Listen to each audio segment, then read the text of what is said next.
I wonder who's more powerful or who has more influence over America, the Pope or Benjamin Netanyahu? That is a good question. I don't know if you know this.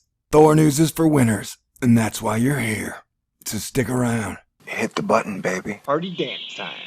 Stay cool. This is a Thor News presentation.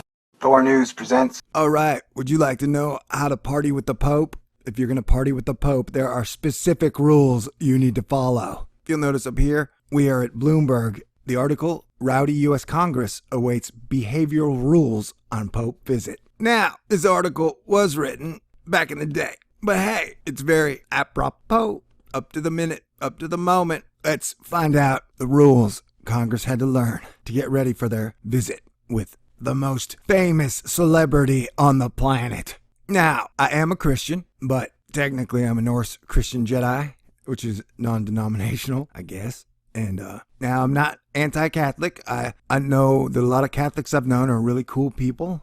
Now the Catholic Church, on the other hand, you know, they used to burn astronomers at the stake for saying that the Earth rotated around the sun. They had that whole Spanish Inquisition thing where they murdered 400,000 people. They started the first corporation, which is the Catholic Church. So I don't like to gloss over those things, man. They've had a pedophilia scandal for quite a while. They're obsessed with gold, secrecy, and power. And I think the whole Pope thing is weird. Can you imagine if after Jesus Christ was crucified, they treated it like the Pope and were just like, all right, we're going to elect a new Jesus Christ. We're going to have a new Christ every time. And then every time that Christ died, they would just elect another one. You know, it's pretty weird. You know, and the world's been in a pretty crappy state, and Catholic Church has been one of the most prosperous churches out there when it comes to money and things. And, okay, Pope Francis smiles during his visit to the people of Banedo Norte at the chapel of Juan Bautista in Asuncion on July 12, 2015. U.S. lawmakers are used to a slew of rules about how to conduct themselves, and now they're anxiously awaiting edicts of another type: how to behave around the Pope. That's right. If you want to party with the Pope, you gotta follow the Pope rules. Pope Francis will visit the nation's capital September 24th as part of his 3-day stop in Washington, becoming the first pontiff to address the U.S. Senate and House of Representatives. Questions abound. Is it out of line to hug people when he enters the House chamber, or shake his hand, or smack him on the butt, or give him a wet willy, or give him a high five, bust out the Harlem Shake, or touch him at all? Is applause allowed when he speaks, or perhaps an amen? For a lot of members, they're Americans, you know, and appropriate courtesy is not necessarily their cup of tea, said Representative Alcee Hastings. Yeah, I guess if somebody who is the head of one country, which is the Vatican, is coming to your country to tell you how you should enact your laws and rules and ways of life, I guess you should follow their rules as they come to your country and tell you what to do. I don't know, man. This is weird. I'm told that directives are going to go out about that, said Patrick Conroy, a Jesuit priest who as U.S. House chaplain coordinates the appearance of guest pastors who give the chamber's opening prayers. The worry is understandable. Joint meetings of Congress in the House chamber, including the annual State of Union address by the president, can be full of ceremony, yet also indecorous. Indecorous? What does that even mean? Indecorous. Not keeping with good taste and propriety. Improper. Well, I agree, our Congress is totally improper. The worry is understandable, knowing that our Congress is made up of some of the worst sociopaths, psychopaths, and sycophants known on planet Earth. Joint meetings of Congress in the House chamber, including the annual State of the Union address by the president, can be full of ceremony, yet also indecorous. We know what that word means now. You learn something new every day. Perhaps the most notorious moment in recent years was when Representative Joe Wilson, a South Carolina Republican, shouted, "You lie!" during President Barack Obama's September 2009 speech to Congress, after the president said his health care plan wouldn't cover undocumented immigrants. And maybe what he meant was the NSA has everybody documented.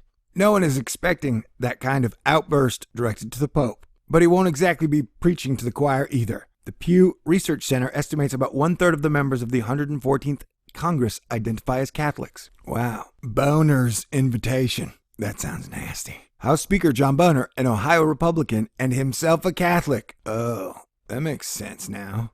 extended the invitation to Pope Francis to speak at the Capitol. The Pontiff will also appear at a White House welcoming ceremony, and he will celebrate Mass at the Catholic Basilica in Washington. Can you imagine Jesus Christ with like a gold hat and a gold scepter sitting on a gold throne? Me neither. Given the need for protocol tips, Conroy met last week with Boner's Chief of Staff, Michael Somers, and said he was assured that guidance for lawmakers will be sent out soon. For a lot of members, they're Americans, you know, and appropriate courtesy is not necessarily their cup of tea.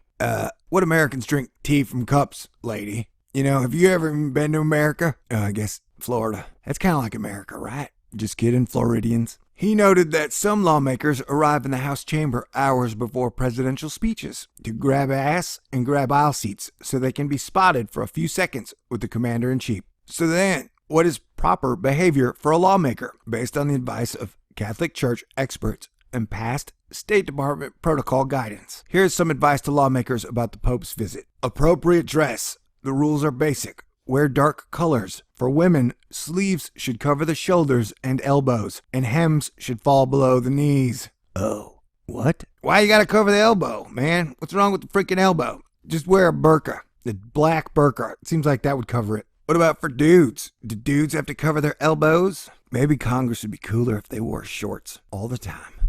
Reaching out. Touching the Pope. I'm gonna guess no. Is it allowed? I'm gonna guess no. No one is supposed to approach him without an invitational gesture. But experts say it's unlikely he'll enter the center aisle without reaching out to some lawmakers. What to do if the Pope approaches you? Previous State Department advice suggests that when greeted by the Pope, one should either shake his hand, or if you are Catholic and want to do so, kiss the Pope's ring, worn on his right hand. Alright, can I say that kissing the ring is creepy? I don't know why you kiss the ring. I don't know why you'd want to kiss the ring. I don't know why you're supposed to kiss the ring. But I think kissing the ring is creepy. Like, can you imagine Jesus Christ going, yeah, kiss my ring, dude. Kiss it. Kiss the ring. You know, the ring is power. What to call the Pope?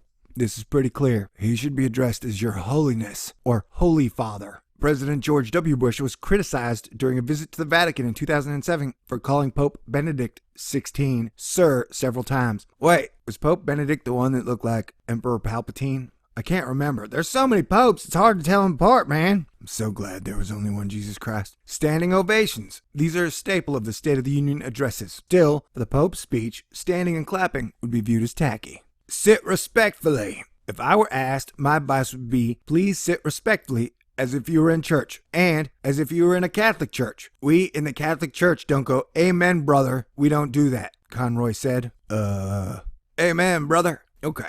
Amen, brothering is bad.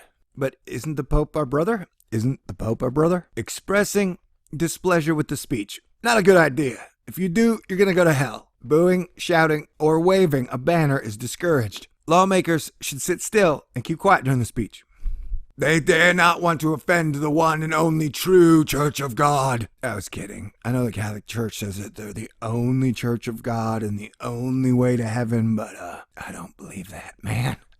You know what I'm saying? While lawmakers await word on how to act around the Pope, the House adopted a rule Tuesday limiting who can be on the floor during the speech. Former House members, typically permitted floor access for other activities, won't automatically receive credentials this time. Those who can attend include current members of Congress, Obama and Vice President Joe Biden, Supreme Court justices, and heads of departments, other House and Senate officials and administrators, the architect of the Capitol and librarian of Congress, and other persons designated by the Speaker.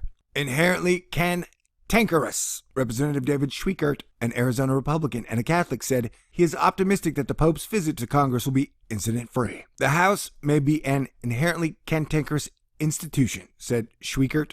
Yet he added that when it's time to step up and follow protocol, for the most part, we do a pretty good job. For example, when bankers ask us to get on our knees or bend over or screw the American people, we follow the protocol they tell us to. You know what I'm saying? All right. Or when we have to put on some weird-ass kabuki theater over Syria or debt ceilings, we all fake it and do our part. You know what I'm saying? Anticipation for the visit is building. Demand for tickets are pouring into legislative offices. Lawmakers, though, were told earlier this month that they would only have just one ticket to distribute to a guest for a gallery seat during the speech, and or 2 tickets each to hand out for an additional appearance by the Pope on the West Front outside the Capitol. Get your Pope tickets! I got 2 Pope tickets here. Get your Pope tickets. Pope scalpers. You know that they're making a fortune. Florida Archbishop. God dang, this article is long. Hastings said he's already promised his House gallery ticket to the Archbishop of South Florida. On the House floor itself, extra seats are likely to go to members of the Supreme Court and cabinet officials, although Boner's office didn't confirm who will attend. Previous speeches by world leaders in the House chamber, as well as the State of the Union addresses, have produced a large range of memorable moments. Israeli Prime Minister Benjamin Netanyahu's speech to Congress in March was marked by partisan cheers, mostly from Republicans, as Netanyahu slammed the nuclear deal Obama was negotiating with Iran. The day's drama included Minority Leader Nancy Pelosi throwing her hands up in exasperation.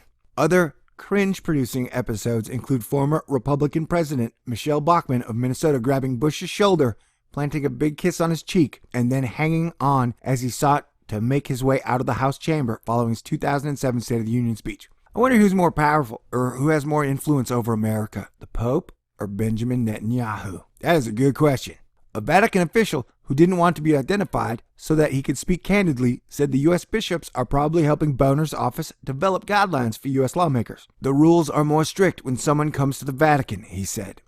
The Vatican official said he expects the Pope's visit will be pretty well choreographed, and a major aim, in part for security reasons, will be to keep things moving. All right, so there you go. Those are the rules to meet the most powerful, most popular, and most famous man on the planet, the Pope. Sweet! And if I offended any Catholics, I do apologize. I didn't mean to. Okay, thanks. God bless everybody. Have a great day.